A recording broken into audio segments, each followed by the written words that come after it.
Hi, this is एक energy मेरे channel. तो भाई चालू करते हैं, वापस जाते हैं अपनी सीरीज पे। और सीरीज बन रही है कौन सी? इंट्रोडक्टरी मैक्रोइकोनॉमिक्स की। सिंपल। आप चाहे बीए के बच्चे हो, चाहे आप बीकॉम के बच्चे हो, चाहे आप प्रोग्राम में हो, चाहे आप ऑनर्स में हो, आप आराम से पूरी सीरीज देख सकते हो। बस ये मेक श्योर करना कि आपकी बुक का नाम क्या हो, इंट्रोडक्टरी मैक्रोइकोनॉमिक्स। Simple sir. चलिए आगे चलते हैं। और आज करने वाले हैं चैप्टर नंबर 10वां, जिसका नाम है टूल्स ऑफ मॉनेटरी पॉलिसी। इससे पहले हमने ऑलरेडी 9 चैप्टर कवर कर चुके हैं। अगर आपने नहीं देखे तो आप डिस्क्रिप्शन में लिंक दे रखा होगा, आप आराम से जाके देख सकते हो। और चालू करने से पहले एक छोटी सी बात कि अगर आप नोट्स परचेज करना चाहते हो तो आप इस नंबर पर कॉन्टैक्ट करके जो भी मिनिमम अमाउंट होगा व्हाट्सएप पे पेमेंट करने के बाद आराम से नोट्स परचेज कर सकते हो। कोई दिक्कत तो नहीं। चलिए चालू करते हैं। बात आती है मॉनेटरी पॉलिसी। अब ये मॉनेटरी पॉलिसी क्या होती है? चलिए, तो आपको पता है देश में ना कई बार आपने सुना होगा महंगाई हो रही है, या फिर कई बार आपने सुना होगा मंदी हो रही है। तो देश में महंगाई और मंदी को कंट्रोल करने के लिए गवर्नमेंट ना एक तरीका अपनाती है।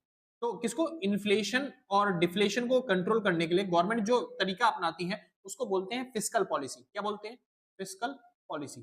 फिस्कल पॉलिसी क्या होती है? फिस्कल पॉलिसी ऐसी पॉलिसी होती है, वो तरीका होता है जिससे गवर्नमेंट इन्फ्लेशन और डिफ्लेशन को कंट्रोल करती है। और वही सेम अगर इन्फ्लेशन और डिफ्लेशन को कंट्रोल करने के लिए आरबीआई को अगर आना पड़े, आरबीआई कंट्रोल करे अगर इन्फ्लेशन और डिफ्लेशन को, तो जिस तरीके से करेगी उसे हम बोलते हैं मॉनेटरी पॉलिसी। क्या बोलेंगे? Monetary policy. मॉनेटरी पॉलिसी का मतलब क्या होता है? मॉनेटरी पॉलिसी का मतलब होता है आरबीआई किस तरीके से, किस मेथड की हेल्प से वो इन्फ्लेशन और डिफ्लेशन को कंट्रोल करती है या फिर अपनी इकोनॉमिक स्टेबिलिटी को कंफर्म करती है। सिंपल सर, इतना। चलिए आज उसी टूल्स के बारे में पढ़ने वाले हैं, आरबीआई की मॉनेटरी पॉलिसीज के बारे में पढ़ने वाले हैं। तो सबसे पहली चीज बात आती है goal of monetary policy. Monetary policy का गोल क्या है? आरबीआई क्यों कंट्रोल करना चाहती है इन्फ्लेशन और डिफ्लेशन को? Simple sir. चलिए बात क्या आती है कि गवर्नमेंट के ना कुछ ऑब्जेक्टिव्स होते हैं। जब भी कोई गवर्नमेंट आती है पार्लियामेंट में जीतने के बाद, तो उसके कुछ ऑब्जेक्टिव्स होते हैं। बेसिकली सबसे बड़े जो ऑब्जेक्टिव होते हैं बेसिकली वो 5 होते हैं। क्या? एक तो होता है इकोनॉमिक ग्रोथ, इकोनॉमिक स्टेबिलिटी, इसके बाद फुल एम्प्लॉयमेंट, लोगों को एम्प्लॉयमेंट प्रोवाइड करना, इसके साथ साथ क्या बोलते हैं सेल्फ रिलायंस, जिसको हम बोलते हैं सस्टेनेबल डेवलपमेंट, या फिर आप बोल सकते हो आत्मनिर्भर बनना। ठीक है जी। और आखिरी जो 5वां डिफरेंस वो आता है, क्या बोलते हैं गोल, वो आता है री एलोकेशन ऑफ रिसोर्सेस, अपने रिसोर्सेस का अच्छे तरीके से एलोकेशन करना। ये 5 गोल होते हैं किसी भी गवर्नमेंट के जब भी वो अपनी सत्ता में आती है। ठीक है जी। चलिए अब इसमें से सबसे जो मेन 2 गोल है ना, उनको फुलफिल करने के लिए आरबीआई को मॉनेटरी पॉलिसी बनानी पड़ती है। वो 2 गोल कौन से हैं? सबसे पहला गोल आता है objective of growth. Her economy चाहती है कि वो क्या करे? ग्रोथ करे। अब ग्रोथ करने के लिए हमें अपनी इकोनॉमी पे थोड़ा सा कंट्रोल तो बनाना पड़ेगा। तो बैंक तो वहां पे हेल्प करते हैं, लेकिन उन बैंकों को कंट्रोल करने के लिए ही क्या बनाया गया था? आरबीआई बनाया गया था। आरबीआई ऐसे टूल्स लेके आती है जिससे हमारी जो इकोनॉमी है वो क्या कर पाए? ग्रोथ कर पाए। सिंपल, जिससे गवर्नमेंट बजट के जो ऑब्जेक्टिव्स होते हैं वो फुलफिल होते हैं। आगे चलते हैं। अगला आता है इकोनॉमिक स्टेबिलिटी। हमारी इकोनॉमी में स्टेबिलिटी लाने के लिए भी गवर्नमेंट या फिर आरबीआई इन मेथड का यूज करती है।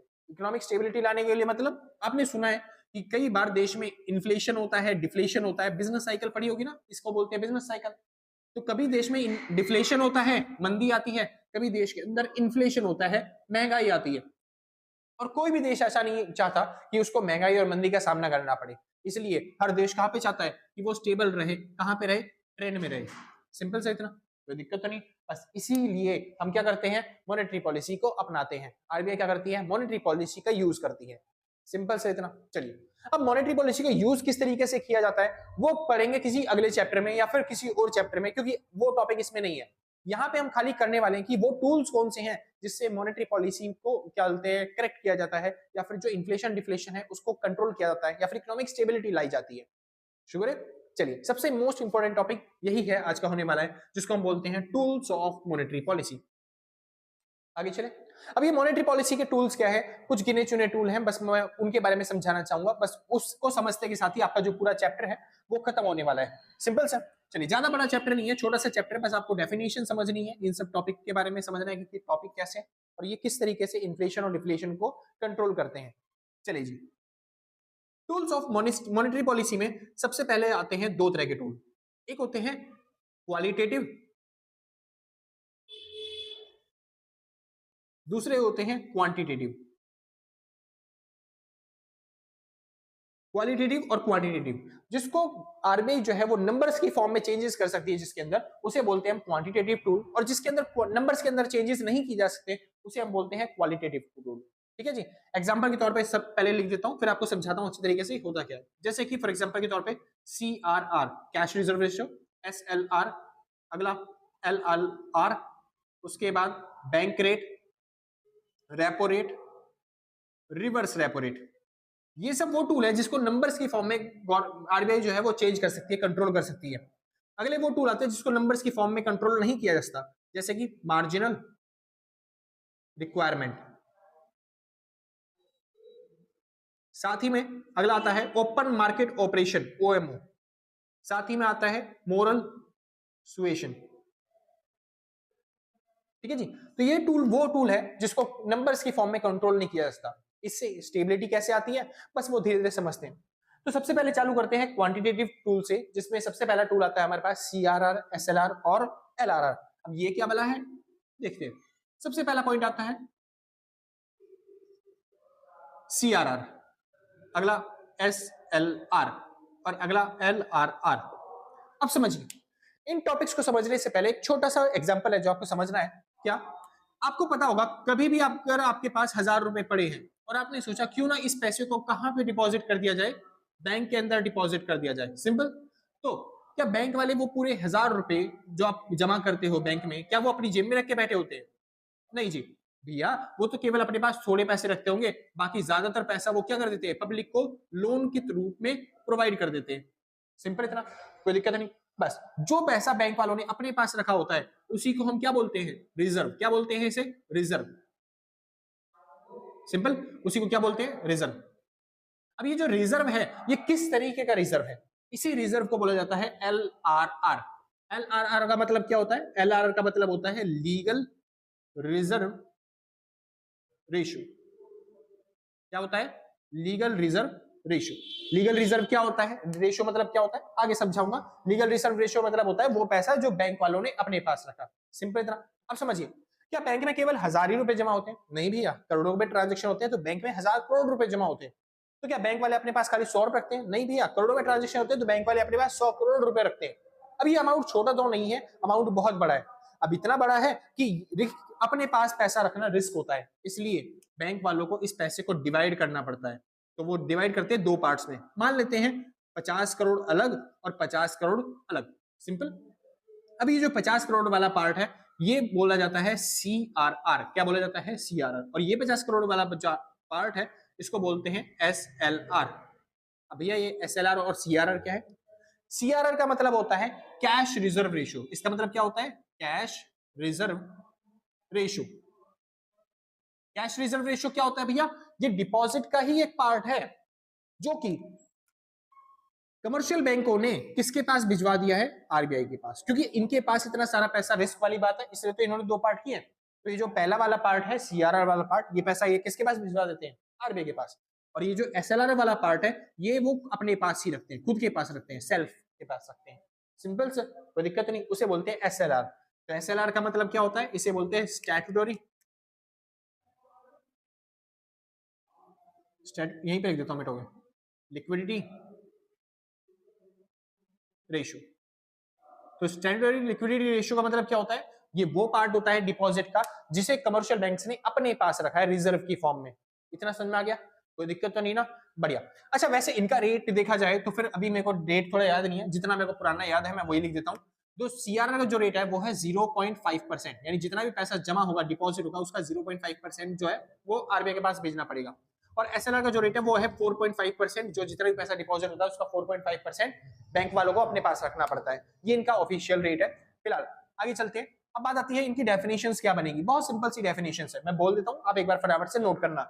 CRR क्या है, डिपॉजिट का ही एक पार्ट है जिसको कमर्शियल बैंक्स ने किसके पास भेजा है, आरबीआई के पास भेजा है। तो आप बोलोगे it is a part of deposit. CRR क्या है, it is a part of deposit which is reserved bye commercial bank at RBI. RBI के पास जिसको रिजर्व किया जाता है उसी पार्ट को क्या बोलते हैं, CRR। सेम वैसे ही SLR क्या होता है, स्टैट्यूटरी लिक्विडिटी रेशियो। इसको बोलते हैं वो पैसा जो बैंक वालों ने अपने पास रखा है। तो आप क्या बोलोगे, it is a part of deposit which is reserved bye commercial bank at itself. जो पैसा इन्होंने अपने पास ही रख लिया उसी को क्या बोलेंगे हम, SLR। Simple sir. चलिए अगला आता है LRR। LRR क्या होता है, मैंने अभी अभी आपको बताया LRR क्या है, लीगल रिजर्व रेशियो, जो कि क्या होता है, इसी को तो आगे जान के दो पार्ट में तोड़ा जाता है। यानी अगर आप इन दोनों को सम कर दोगे तो वापस से क्या आ जाएगा, LRR, तो ये क्या है LRR, it is a sum of CRR and SLR, या फिर आप कह सकते हो इट इंक्लूड्स, LRR क्या होता है, it includes CRR and SLR। समझ में आ गया इतना, कोई दिक्कत तो नहीं, बहुत अच्छे। तो यहाँ पे आपके 3 टॉपिक खत्म करवा दिए मैंने, कौन कौन से, CRR, SLR और LRR। आगे चालू करते हैं, टॉपिक का नाम आता है बैंक रेट और रेपो रेट और रिवर्स रेपो रेट। सिंपल से, जिसको नोट करना है फटाफट से नोट करो, फिर हम आगे चलते हैं।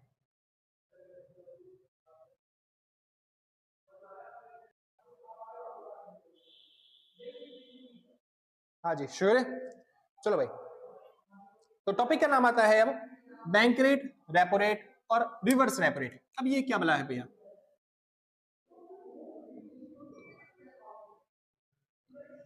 इसे बोलते हैं भाई बैंक रेट, दूसरा होता है रेपो रेट और लास्ट तीसरा रिवर्स रेपो रेट। अब सुनिए मतलब क्या इनका, इनका मतलब क्या है सर, कभी आपने कभी किसी से पैसा उधार लिया है? हाँ जी भैया बहुत बार लिया। जब आप किसी से भी पैसा उधार लेते हो तो बदले में आपको क्या देना पड़ता है, उस पर इंटरेस्ट देना पड़ता है ना जी, बहुत अच्छे। तो अगर आप बैंक से पैसा उधार लेते हो तो बदले में आपको क्या देना पड़ता है, इंटरेस्ट देना पड़ता है, बहुत अच्छे। यानी कि मान लो ये है बैंक और ये हो आप, आपने अगर बैंक से लिया लोन तो बदले में आप उनको क्या दोगे, आप दोगे इंटरेस्ट, कितना परसेंट, 10%, 20%, जो भी इंटरेस्ट रेट होगा, है ना। और ये जो रेट है ना 10%, 20%, इसी को बोलते हैं इंटरेस्ट रेट। क्या बोलते हैं इसे, इंटरेस्ट रेट, सिंपल। चलिए, अच्छा क्या बैंक वालों को जरूरत नहीं पड़ती होगी पैसों की? हाँ जी बिल्कुल पड़ती होगी बैंक वालों को जरूरत पैसों की। तो बैंक वाले कहां से लोन लेते हैं जी, बैंक वाले लोन लेते हैं RBI से। तो RBI से लोन कौन लेता है, बैंक। तो अगर RBI बैंक वालों को लोन देगी तो क्या बदले में वो इंटरेस्ट नहीं मांगेगी? हाँ जी वो भी मांगेगी इंटरेस्ट, 10%, 20%, है ना। चलिए, अब जब RBI लोन पे इंटरेस्ट मांगेगी, उस रेट को क्या बोलेंगे, उस रेट को बोला जाता है या तो बैंक रेट या फिर बोला जाता है रेपो रेट। ठीक है, क्या मतलब एक ही तो नाम होगा ना, दो नाम कहां से आगे? हाँ जी, यहाँ पे दो नाम है, या तो आप उसको बोल सकते हैं बैंक रेट या फिर आप बोल सकते हैं रेपो रेट, कोई फर्क नहीं है, दोनों सेम ही बात है। कह रहा फिर दो दो जगह क्यों छुड़वाई आपने, इतनी टाइम वेस्ट करवाया आपने। हाँ जी, दोनों में थोड़ा सा डिफरेंस है, मैं वो बताता हूँ कैसे क्या डिफरेंस है इसमें। बस इतना ही डिफरेंस है, जैसे मैं अपने आप को शीशे में दिख रहा हूँ, बिल्कुल सेम सेम जैसा मैं दिख रहा हूँ वैसा वो शीशे वाला दिख रहा है। ओ वाओ कितना क्यूट है ना भाई। हाँ जी, बस थोड़ा सा फर्क है, क्या, मेरा दाहिना हाथ उसका उल्टा हाथ होता है, मतलब मेरा दायां हाथ उसका बायां हाथ होता है, सिंपल, बढ़िया, क्योंकि उल्टे होते हैं वैसे वैसे थोड़ा सा ही इनमें भी फर्क है, उल्टे का फर्क नहीं है, थोड़ा सा फर्क है बस खाली। अब ये क्या है चीज है वो बताता हूँ, लेकिन उसको करने से पहले एक बार डेफिनेशन कर लेते हैं। तो क्या होती है सर बैंक रेट और रेपो रेट? बैंक रेट और रेपो रेट कुछ नहीं है, एक रेट है। ये क्या है, रेट, जिस रेट पे कमर्शियल बैंक वाले RBI से क्या लेते हैं, लोन लेते हैं। तो बस अगर आपको डेफिनेशन लिखनी है तो क्या डेफिनेशन लिखोगे, आप बोलोगे it is a rate at which RBI provides loan to commercial bank। ये क्या है, एक ऐसी रेट जिस रेट पे RBI कमर्शियल बैंक को लोन प्रोवाइड करता है। सिंपल सर, सेम डेफिनेशन आपको यहां पे भी उतारनी है, पूरी की पूरी सेम, कोई चेंजेस नहीं करनी है इसके अंदर। ठीक है जी, बस जो मैंने छोटा सा डिफरेंस बोला वो डिफरेंस क्या है सुनिए। लोन होते हैं दो तरह के, एक होते हैं शॉर्ट टर्म लोन, एक होते हैं लॉन्ग टर्म लोन। तो अगर आप लंबे समय के लिए लोन ले रहे हो तो वहां पे जो इंटरेस्ट रेट रखता है ना उसको बोलते हैं बैंक रेट। तो बैंक रेट अगर कोई बोले तो उसका मतलब समझ जाना कि लॉन्ग टर्म के लिए लोन लिया जा रहा है। तो बस ये जो होता है ना, ये होता है फॉर लॉन्ग टर्म, और ये जो शॉर्ट टर्म के लिए होता है उसको बोलते हैं हम क्या, रेपो रेट। तो ये होता है फॉर शॉर्ट टर्म। तो अगर आप छोटे समय के लिए लोन लोगे उसे क्या बोलेंगे हम, रेपो रेट। इतना सिंपल, कोई दिक्कत नहीं। अच्छा कई बार आपके एग्जाम्स में यहाँ पर डिफरेंस भी पूछ सकते हैं कि बैंक रेट और रेपो रेट में डिफरेंस बताइए, तो मैं लिख देता हूँ छोटा सा डिफरेंस, बस खाली बैंक रेट और रेपो रेट का। चलिए, तो पहली चीज आप आराम से कर सकते हो इनमें, तो एक तो डेफिनेशन अभी अभी लिखवाइए ऊपर, है ना जी, डेफिनेशन हो जाएगी। दूसरा, क्योंकि इसका टाइम पीरियड जो होता है ना वो लॉन्ग होता है, तो आप क्या बोलोगे, ये होता है लॉन्ग टर्म के लिए, और ये क्या होता है, ये शॉर्ट टाइम पीरियड के लिए होता है।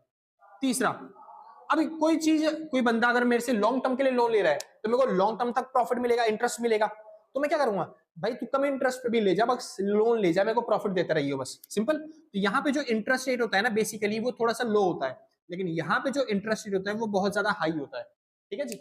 और अगर आप लॉन्ग टर्म के लिए लोन ले रहे हो, लंबे समय के लिए लोन ले रहे हो, तो फ्री में तो कोई देगा नहीं, बदले में कुछ ना कुछ आपको सिक्योरिटी डिपॉजिट करनी पड़ेगी। यहाँ पे सिक्योरिटी, कमर्शियल बैंक को आरबीआई के पास सिक्योरिटी जमा करनी पड़ती है, डिपॉजिट करनी पड़ती है, लेकिन यहाँ पे कोई सिक्योरिटी डिपॉजिट करने की नीड नहीं होती, आप जाओ उठाओ और उसके बाद पैसा लेके आ जाओ, सिंपल सा इतना, बहुत अच्छे। तो ये डिफरेंस है बैंक रेट और रेपो रेट में। अब चालू करते हैं अगला टॉपिक जिसका नाम आता है रिवर्स रेपो रेट। अब जैसे मैंने बताया, आप बैंक से लोन लेते हो, बैंक वाले आरबीआई से लोन लेते हैं, अगर आरबीआई को कभी जरूरत पड़ गई पैसों की, कह रहा भैया आरबीआई को कैसे जरूरत पड़ सकती है पैसों की, वो तो खुद पैसा छापती है, भाई कई बार आरबीआई को भी जरूरत पड़ जाती है पैसों की। तो अगर कभी आरबीआई को जरूरत पड़ गई पैसों की, तब वो कैसे करे, मैं बताऊंगा आगे क्यों जरूरत पड़ती है, लेकिन बताता हूं आगे, बताऊंगा कि क्यों जरूरत पड़ती है आगे आने वाले चैप्टर्स में, ठीक है। लेकिन अभी फिलहाल ये समझो कि आरबीआई को अगर जरूरत पड़ गई लोन की, तो वो किससे लोन लेगी, तो वो लोन लेती है कमर्शियल बैंक से, यानी जो नॉर्मल बैंक होते हैं उनसे, सिंपल सर।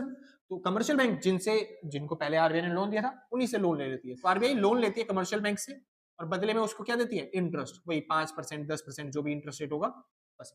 और उस इंटरेस्ट रेट को बोलते हैं रिवर्स रेपो रेट। रिवर्स समझ रहे हो ना, reverse repo rate. Repo rate क्या था कि कमर्शियल बैंक लोन ले रहे थे आरबीआई को, फिर इंटरेस्ट दे रहे थे, रिवर्स मतलब उल्टा। तो इस बार लोन ले रही है आरबीआई और उसको इंटरेस्ट देना पड़ रहा है कमर्शियल बैंक्स को, सिंपल। तो रिवर्स रेपो रेट क्या है, इट इज अ रेट, वही डेफिनेशन लिख दो, it is a rate at which commercial bank, RBI की जगह क्या आएगा यहाँ पे, commercial bank provide loan to RBI, simple. For long term, for short term कुछ नहीं लिखना आपको, बस इतना लिखना है, आपका टॉपिक खत्म। समझ में आ गया, कोई दिक्कत तो नहीं, बहुत अच्छे। और यहां पे खत्म होता है आपका ये 3 टॉपिक। आगे चालू करते हैं, अब आती है क्वालिटेटिव मेजर्स। क्वालिटेटिव मेजर्स करने से पहले एक बार जिसको नोट करना है फटाफट से नोट करो, फिर उसके बाद हम आगे चलते हैं, ठीक है जी, बहुत अच्छे।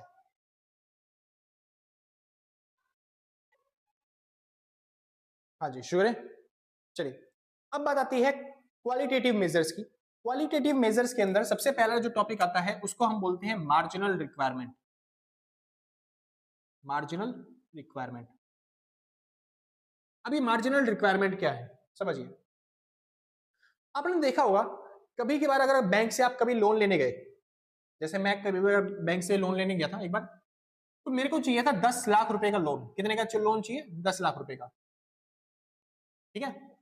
तो बैंक वाले कहने लगे सर आपकी शक्ल देख के तो लोन दिया नहीं जाएगा, बदले में कोई सिक्योरिटी डिपॉजिट करना पड़ेगा, कुछ जमीन जायदाद गिरवी रखना पड़ेगा आपको। मैंने बोला ठीक है। मेरे पास 3 जमीन है, मान लेते हैं, एज्यूम कर लेते हैं मेरे पास 3 तरह की प्रॉपर्टी है। एक मेरे पास जमीन है 5 लाख रुपए की, एक मेरे पास जमीन है 10 लाख रुपए की, एक मेरे पास जमीन है 15 लाख रुपए की। मेरे को 10 लाख रुपए का लोन चाहिए। मैंने 5 लाख रुपए की जमीन लेके चला गया कि ये लो मेरी 5 लाख रुपए की जमीन और मेरे को 10 लाख का लोन दे दो। बैंक वाले कहेंगे है पागल है।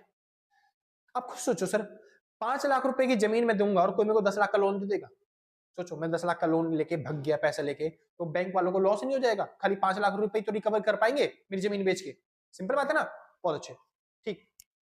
तो बात क्या आती है कि बैंक वाले एक्सेप्ट करने से मना कर देते हैं जब भी हमारी एसेट का अमाउंट जो होता है वो कम होता है हमारे लोन के अमाउंट से। चलो कोई बात नहीं, मेरे पास 10 लाख की जमीन थी, मैं 10 लाख रुपए लेके चला गया। 10 लाख की जमीन है भाई, 10 लाख रुपए तो दे दो लोन पे। बैंक वाले कहेंगे नहीं भाई 10 लाख की जमीन पे 10 लाख का लोन मिलेगा ही नहीं। मैंने बोला अब क्यों नहीं दे रहे, कह रहे भैया अगर आप 10 लाख रुपए लेके भग गए तो हम आपकी जमीन से पैसे रिकवर करेंगे, तो कितने पैसे रिकवर होंगे, बस खाली 10 लाख रुपए जो आप लेके भगे थे, बस वो। हम आपको लोन किस लिए दे रहे, ताकि हम ब्याज कमा पाए, या उस पैसे पे ब्याज भी तो मिलता, हमें उस पैसे का यूटिलाइजेशन करते। तो जमीन पे अगर मान लो 10 ही लाख रुपए मिलेंगे हमें, तो प्रॉफिट कहां गया हमारा। और ऊपर से जरूरी थोड़ा 10 लाख की जमीन 10 लाख में बिके, क्या पता 8 लाख रुपए में 7 लाख रुपए में बिके, तो 2-3 लाख का तो हमारा वैसे ही नुकसान हो जाएगा, समझे। इस वजह से 10 लाख की जमीन पे भी आपको 10 लाख का लोन नहीं मिलेगा। तो मैंने बोला फिर क्या 15 लाख की, कहने लगे हाँ 15 लाख की जमीन लेके आओगे तब हम आपको 10 लाख का लोन देंगे। मैंने बोला 5 लाख का प्रॉफिट, कहने लगे हाँ, क्योंकि अगर जमीन की वैल्यू गिरी भी तो 1-2 लाख रुपए गिरेगी, 12-13 लाख रुपए बैंक वालों को मिल जाएंगे अपने ब्याज मिला के। सिंपल, कोई दिक्कत तो नहीं।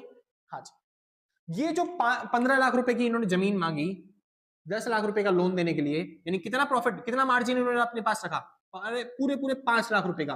और इसी मार्जिन को, इसी प्रॉफिट को बोला जाता है मार्जिनल रिक्वायरमेंट। तो मार्जिनल रिक्वायरमेंट क्या है? It is the difference between the value of क्या बोलते हैं asset and the loan provided on that asset. तो जो डिफरेंस ये क्या है? ये डिफरेंस है जो हमारी एसेट है उसकी वैल्यू का। एक सेकंड भाई, बाहर से शोर ज्यादा आ रहा है, चलो कोई नहीं, शांत हो, एक सेकंड भाई। हाँ जी, श्योर है। तो मार्जिनल रिक्वायरमेंट क्या है? जो भी आपने लोन लिया और जो आपकी एसेट की वैल्यू थी, उनको जो बीच का डिफरेंस होता है, उसी को डिफरेंस को क्या बोलते हैं हम? Marginal requirement. तो डेफिनेशन क्या बनेगी? It is the difference between value of asset and loan provided on the asset, that asset, उस एसेट पे लोन जितना भी प्रोवाइड किया है उस एसेट की वैल्यू का जो डिफरेंस है उसी को क्या बोलेंगे हम? Marginal requirement. लिखने की जरूरत नहीं है ना, मैंने बोल दिया, आप आराम से लिखो। मार्जिनल रिक्वायरमेंट क्या है? It is the difference between value of asset and the loan provided on that asset. बस इतनी सी छोटी सी डेफिनेशन है, आप आराम से कर सकते हो। आगे चलते हैं भाई। दूसरा अगला टॉपिक आता है ओएमओ। अब भैया ये ओएमओ क्या है? ओएमओ का मतलब होता है ओपन मार्केट ऑपरेशन। भैया क्या कह रहे हो? आरबीआई खुले बाजार में बैठ के ऑपरेशन करना चालू कर देगी किसी पेशेंट का? ना ना ना ना, ऐसा कुछ नहीं है। ओपन मार्केट ऑपरेशन का मतलब होता है कि गवर्नमेंट या फिर आरबीआई जो है वो गवर्नमेंट की सिक्योरिटीज जो है वो खरीदेगी या फिर बेचेगी ओपन मार्केट में। जैसे फॉर एग्जांपल आपने सुना होगा कई बार गवर्नमेंट जो है वो रेलवे बेच देती है, एलआईसी की जो शेयर्स है वो बेच देती है। तो मतलब क्या होता है इनका कि जो गवर्नमेंट है ना उसके पास पावर है कि जो गवर्नमेंट की प्रॉपर्टीज है यानी पब्लिक की जो प्रॉपर्टीज है उसको वो पब्लिक में इशू कर सकती है, बेच सकती है। सिंपल। तो जिस तरीके से वो बेचती है उसको बोलते हैं ओपन मार्केट ऑपरेशन। आपने नोटिस किया होगा कई बार गवर्नमेंट आपकी जमीनें खरीद लेती है, होते हैं ना, खेत वेत आपके खरीद लिए, रोड बनाने के लिए, फ्लाईओवर बनाने के लिए आपकी जमीनें गवर्नमेंट ने कब्जा कर ली या फिर गवर्नमेंट ने खरीद ली, बदले में मुआवजा भी देती है, वो अलग बात है। ठीक है, हाँ जी। तो इसको बोलते हैं ओपन मार्केट ऑपरेशन, जहां पे गवर्नमेंट सिक्योरिटीज को, संपत्तियों को या तो खरीदती है या फिर अपनी संपत्तियों को पब्लिक को बेचती है। सिंपल, बहुत सिंपल था, आराम से समझ में आ गया होगा। आगे चलते हैं, लास्ट टॉपिक आता है मोरल सुएशन। तीसरा पॉइंट क्या है? अगला पॉइंट आता है मोरल सुएशन। मोरल सुएशन में कुछ नहीं होता कि देश में इन्फ्लेशन डिफ्लेशन कंट्रोल करना है। तो मोरल सुएशन का मतलब होता है देश में इन्फ्लेशन डिफ्लेशन कंट्रोल करने के लिए गवर्नमेंट अवेयरनेस फैलाने के लिए प्रोग्राम्स लॉन्च करती है, जिससे लोगों को पता चले कि इन्फ्लेशन किस कारण की वजह से होता है, डिफ्लेशन किस कारण की वजह से होता है, ताकि पब्लिक भी कंट्रीब्यूट कर पाए इन्फ्लेशन और डिफ्लेशन को कंट्रोल करने के लिए। समझ में क्या? यहाँ पे हो गए हमारे सारे के सारे टूल्स, मॉनेटरी पॉलिसी के सारे कंसेप्ट खत्म। सिंपल। अगर आपको समझ में आया हो तो बहुत अच्छी बात है, नहीं समझ में आया तो एक बार फिर से क्या रिवीजन कर लेना, आपका पूरे टॉपिक समझ में आ जाएंगे। ये जो पूरे टॉपिक्स खत्म हुए हैं इनसे इन्फ्लेशन डिफ्लेशन कैसे कंट्रोल होता है वो हम सीखेंगे आगे आने वाले टॉपिक्स के अंदर। ठीक है जी। तो अगर आपको वीडियो अच्छी लगी हो तो लाइक शेयर सब्सक्राइब करके पक्का जाना, और आपने पहले से कर रखा है तो सच बता रहा हूँ भाई साहब, दिल से, कलेजों से, गुर्दों से, फेफड़ों से, शरीर के अंग अंग से थैंक यू आपको। ठीक है जी। मुझे समझ आता जब आप पहले करते हो ना कि भैया आपने तो आपके बोलने से पहले कर रखा था सब्सक्राइब, तो दिल खुश हो जाता है बस खाली। ठीक है जी। तो अगर टाइम मिले तो कर दियो आराम से, या फिर कोई बात नहीं, जब आपको टाइम मिले तब कर दियो आराम से, ना मिला कोई बात नहीं, आराम से, कहीं नहीं जा रहे, अम्मी यही है, आप भी मिलते हैं आपके एग्जाम के बाद। अच्छा एक सेकंड और, अगर आप नोट्स परचेज करना चाहते हो तो आप इस नंबर पर कांटेक्ट करके जो भी मिनिमम अमाउंट होगा व्हाट्सएप पे पेमेंट करने के बाद आराम से नोट्स परचेज कर सकते हो। पूरी बुक के आपके एक बार में नोट्स मिल जाएंगे, ज्यादा आपको पढ़ना नहीं पड़ेगा। 50 से 70 के पेज के बीच में आपको नोट्स मिल जाएंगे आराम से, और ज्यादा अमाउंट भी नहीं है, 150 से 200 के बीच में अमाउंट होता है। क्या पता आप डिस्काउंट चल रहा है उस टाइम पे, अगर आपने कांटेक्ट किया हो तो फिर आप चेक कर लेना अपने आप, बस कांटेक्ट करके एक बार पक्का चेक कर लेना कि क्या रेट चल रहा है, उस हिसाब से आपको नोट्स मिल जाएंगे। ठीक है जी। तो आज के लिए बस इतना ही, मिलते हैं कल सेम टाइम सेम दिन, और टाटा बाय बाय। ठीक है जी। जिसको नोट करना है फटाफट से नोट करो। Bye bye.